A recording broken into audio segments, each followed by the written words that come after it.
Assalamualaikum warahmatullahi wabarakatuh. Alhamdulillahirabbil alamin. Wassalatu wassalamu ala asrafil anbiya'i wal mursalin wa ala alihi wa sahbihi ajmain. Alhamdulillah, puji syukur kehadirat Allah Subhanahu wa taala atas nikmat kita diberi kesempatan untuk beramaliyah di bulan Ramadan tahun ini, dan semoga Allah Subhanahu wa taala memberikan keistiqomahan, keoptimalan amal, dan juga diterimanya amal-amal kita di bulan Ramadan tahun ini. Salawat dan salam semoga senantiasa tercurahkan kepada Nabiullah Muhammad Sallallahu Alaihi Wasallam beserta keluarga, para sahabat, tabi'in, tabi'ut tabi'in, dan para pengikutnya senantiasa istiqomah hingga yaumul qiyamah.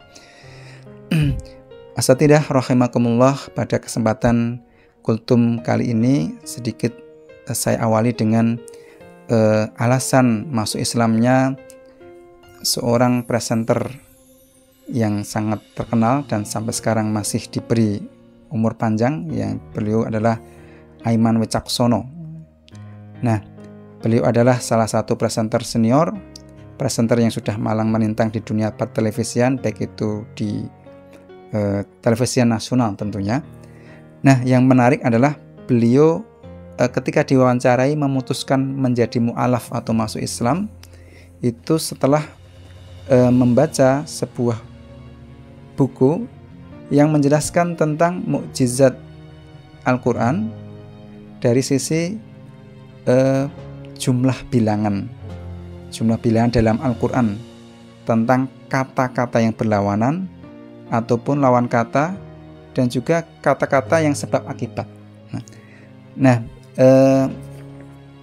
Mungkin buku itu terjemahan dari bukunya Abu Zahra dari kitab Min Al-I'jaz Al-Balaghi wa Al-Adadi li Al-Quranil Karim. Nah, di antara isi buku tersebut itu adalah jumlah kata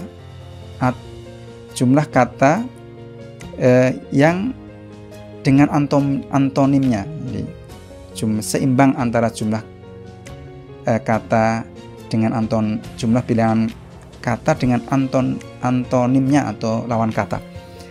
Jadi contohnya kata hidup atau al-hayah dan al-maut atau mati itu ternyata sama. Jadi jumlah katanya sama. Jadi jumlah kata ini dengan antonimnya atau lawan katanya sama. Jumlah kata hidup itu sama dengan jumlah kata mati, yaitu masing-masing sebanyak 145 kali. Jumlah kata an-nafi atau manfaat dengan al-maudarrah atau mudarat itu masing-masing sebanyak 50 kali sama. Al-har panas dengan al-bardi atau dingin masing-masing 4 kali. Al-kufur dan al-iman lawan katanya masing-masing 17 kali. Ini contoh kata dalam Al-Quran yang jumlah bilangannya dengan antonimnya sama atau lawan katanya. Kemudian juga ada keseimbangan antara jumlah bilangan kata dengan sinonimnya juga sama. Contohnya al-harz dan az-zira'ah atau membajak atau bertani. Al-harz dan az-zira'ah itu kan sama, kata yang sama, maknanya sama atau sinonim, atau persamaan kata masing-masing disebut dalam Al-Quran 14 kali. Kemudian dan al-usub dan al-durur, membanggakan diri atau angkuh, masing-masing sebanyak 27 kali, dan seterusnya. Ini adalah bilangan-bilangan yang termasuk mukjizat dari sisi jumlah katanya. Tentunya kalaulah itu kitab suci Al-Quran itu buatan manusia, mungkin untuk menyamakan jumlah bilangan antara lawan kata atau kata tertentu dengan lawannya itu sama. Kalau ada kata dengan persamaannya juga jumlahnya sama, itu kan tidak mudah. Padahal Al-Quran itu adalah 30 juz, 114 surat. Maka sungguh kata-kata ini mustahil kalau dikarang manusia. Nah, inilah yang menyebabkan seorang presenter yang pernah mendapat anugerah sebagai presenter terbaik dalam ajang Panasonic Golden Award itu memutuskan mu'alaf karena membaca keajaiban dari jumlah kata yang secara matematik itu tepat, hitungan matematik atau perhitungan. Nah, pada kesempatan hari ini di samping itu ada sinyal tentang keajaiban. Nah, keajaiban di sini yang akan saya sampaikan adalah tentang keajaiban air. Nah, ini juga ada sinyal-sinyal yang sesuai. Sinyal yang sesuai itu apa? Antara jumlah perairan. Nah, air itu nanti di situ ada kata, kalau dalam Al-Quran ada kata al-bahr. Al-bahr yang bermakna lautan, samudra ataupun sungai, itu disebut di dalam Al-Quran sebanyak 32 kali. Sedangkan kata yang bermakna daratan disebut 13 kali. Jadi sungai tadi berapa? 32 kali. Sungai berarti plus lautan ya. Berarti yang air itu disebut dalam Al-Quran 32 kali. Kemudian sedangkan kata yang bermakna daratan itu disebut dalam Al-Quran 13 kali. Nah, kalau dijumlahkan kan berarti lautan dan sungai itu digabung 32 kali. Kalau plus 13 dijumlah 13 kan sebanyak 45 kali. Nah, kalau dipresentasikan di prosen, jadi 32 kali itu berapa persen sih? Oh, ternyata laut dan sungai itu kan kalau dipresentasikan itu dalam Al-Quran kan ada 32, berarti prosentasenya adalah 71,1%. Sedangkan daratan disebut di dalam Al-Quran tadi berapa kali? 13 kali. Nah, presentasinya berapa? Presentasinya adalah 28,9. Kalau dibulatkan berarti 29%. Jumlah air atau lautan dan sungai itu presentasinya adalah 70%, sedangkan kalau daratan adalah 29%. Kalau dibulatkan ya 30%. Nah, tetapi kalau kita belajar tentang geografi, ternyata sinyal dalam Al-Quran itu tepat. Bahwasanya ketika lautan dan sungai itu, lautan plus sungai, kalau digabung tadi sekitar 71%, kemudian daratan itu disebut di dalam Al-Quran sekitar 29%.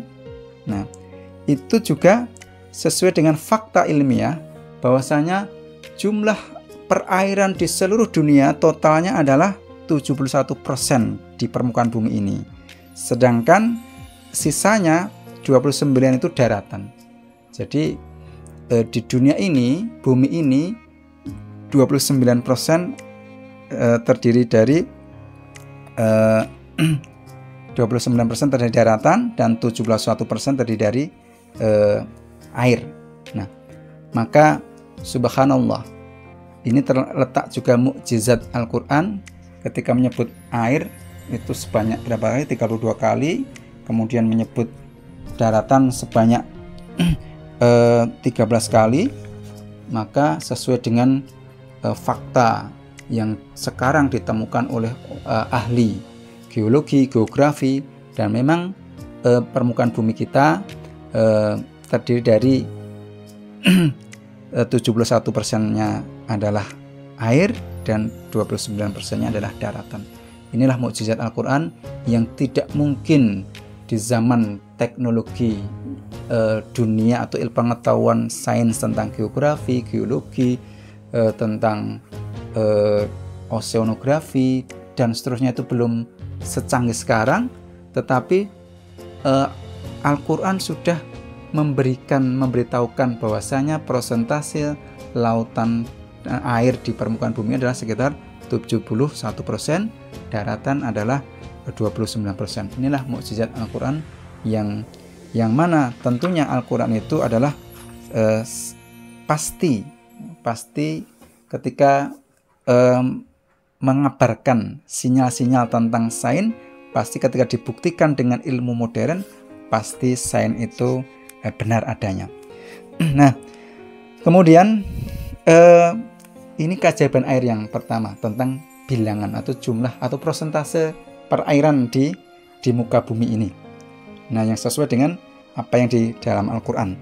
Nah, kemudian Allah Subhanahu wa Ta'ala juga mensinyalkan bahwasanya kehidupan itu bermula dari air. Sebagaimana firman Allah Subhanahu wa Ta'ala, waja'alna minal ma'i kulli syai'in hayyun afala yu'minun. Dan kami jadikan segala sesuatu yang hidup berasal dari air. Maka mengapa mereka tidak beriman? Surat Al-Anbiya ayat 30. Ini dalam Al-Quran jelas. Jadi segala sesuatu yang hidup itu berasal dari air. Dan ilmuwan atau sains modern itu membenarkan, menguatkan apa yang telah sekitar berabad-abad, 14 abad yang lalu belum tahu kalau kehidupan dari air itu sudah disebutkan dalam Al-Quran. Ilmu pengetahuan sekarang itu memiliki 3 teori bahwasanya makhluk bumi itu dimulai dari air. Itu sebenarnya ada 3 teori. Yang pertama adalah adanya kehidupan di bumi bermula dari munculnya reaksi rantai kimia yang panjang dan kompleks. Rantai kimia tersebut dipercaya dimulai dari air laut. Jadi dimulai dari air laut itu kehidupan pertama, dimulai dari air laut. Ini penelitian teori pertama. Kemudian yang kedua, peranan air dalam kehidupan diasosiasikan dalam bentuk bahwa semua makhluk hidup berasal dari cairan sperma. Nah, sperma berasal dari saripati makanan dan makanan berasal dari tumbuh-tumbuhan yang tidak dapat hidup tanpa air. Ini juga fakta ilmu pengetahuan modern yang membuktikan firman Allah ayat Al-Anbiya ayat 30 tadi. Kemudian yang ketiga, air itu menjadi unsur penting agar makhluk hidup dapat bertahan hidup dan menjaga kelangsungan hidup. Sebagian besar komposisi makhluk hidup adalah terdiri dari air. Jadi komposisi kita terbanyak air makhluk hidup itu adalah dari air. Itulah keajaiban air yang telah digariskan, yang telah ditetapkan oleh Allah Subhanahu wa Ta'ala dan dibuktikan dengan ilmu pengetahuan modern. Itulah bukti bahwasanya Al-Quran itu adalah dari Allah Subhanahu wa Ta'ala dan akan senantiasa kebenarnya dibuktikan dengan ilmu pengetahuan modern. Demikian yang bisa saya sampaikan. Mohon maaf bila ada kekurangan. Billahi taufik wal hidayah. Wassalamualaikum warahmatullahi wabarakatuh.